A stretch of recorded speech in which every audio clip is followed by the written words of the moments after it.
2 Chroniques, chapitre 35. Célébration de la Pâque par Josia.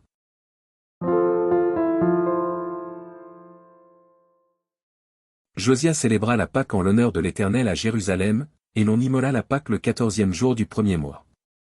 Il établit les sacrificateurs dans leurs fonctions, et les encouragea au service de la maison de l'Éternel. Il dit aux Lévites qui enseignaient tout Israël et qui étaient consacrés à l'Éternel, placez l'arche sainte dans la maison qu'a bâtie Salomon, fils de David, roi d'Israël, vous n'avez plus à la porter sur l'épaule. Servez maintenant l'Éternel, votre Dieu, et son peuple d'Israël. Tenez-vous prêts, selon vos maisons paternelles, selon vos divisions, comme l'ont réglé par écrit David, roi d'Israël, et Salomon, son fils. Occupez vos places dans le sanctuaire, d'après les différentes maisons paternelles de vos frères les fils du peuple, et d'après la classification des maisons paternelles des Lévites. Immolez la Pâque, sanctifiez-vous, et préparez-la pour vos frères, en vous conformant à la parole de l'Éternel prononcée par Moïse. Josia donna aux gens du peuple, à tous ceux qui se trouvaient là, des agneaux et des chevreaux au nombre de 30 000, le tout pour la Pâque, et 3 000 bœufs, cela fut pris sur les biens du roi. Ces chefs firent de bon gré un présent au peuple, aux sacrificateurs et aux Lévites. Ilkija, Zacharie, et Joël, princes de la maison de Dieu, donnèrent aux sacrificateurs pour la Pâque 2600 agneaux et 300 bœufs. Conania, Skemaïja et Nethanil, ses frères, Aschabia, Jéhiel et Josabad, chefs des Lévites, donnèrent aux Lévites pour la Pâque 5000 agneaux et 500 bœufs.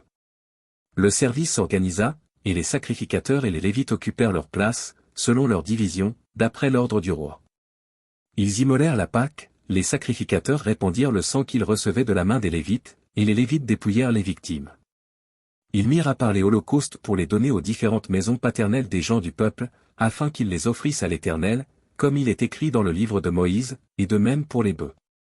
Ils firent cuire la Pâque au feu, selon l'ordonnance, et ils firent cuire les choses saintes dans des chaudières, des chaudrons et des poêles, et ils s'empressèrent de les distribuer à tout le peuple. Ensuite ils préparèrent ce qui était pour eux et pour les sacrificateurs, car les sacrificateurs, fils d'Aaron, furent occupés jusqu'à la nuit à offrir les holocaustes et les graisses, c'est pourquoi les Lévites préparèrent pour eux et pour les sacrificateurs, fils d'Aaron. Les chantres, fils d'Asaph, étaient à leur place, selon l'ordre de David, d'Asaph, d'Héman, et de Jeduthun le voyant du roi, et les portiers étaient à chaque porte, ils n'eurent pas à se détourner de leur office, car leurs frères les Lévites préparèrent ce qui était pour eux.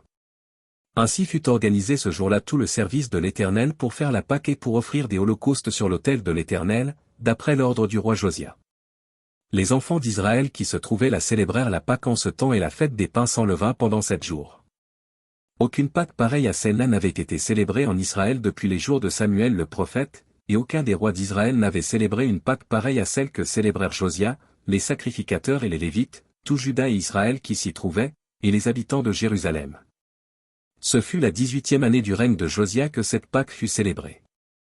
Après tout cela, après que Josia eut réparé la maison de l'Éternel, Nécho, roi d'Égypte, monta pour combattre à Carchemish sur l'Euphrate. Josia marcha à sa rencontre.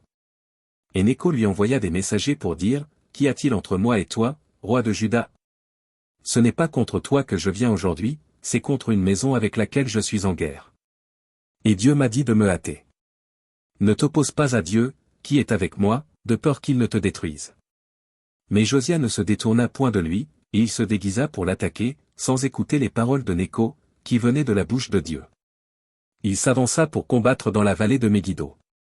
Les archers tirèrent sur le roi Josia, et le roi dit à ses serviteurs, « Emportez-moi, car je suis gravement blessé. » Ses serviteurs l'emportèrent du char, le mirent dans un second char qui était à lui, et l'amenèrent à Jérusalem. Il mourut, et fut enterré dans le sépulcre de ses pères. Tout Juda et Jérusalem pleurèrent Josia. Jérémie fit une complainte sur Josia, tous les chanteurs et toutes les chanteuses ont parlé de Josia dans leurs complaintes jusqu'à ce jour, et en ont établi la coutume en Israël.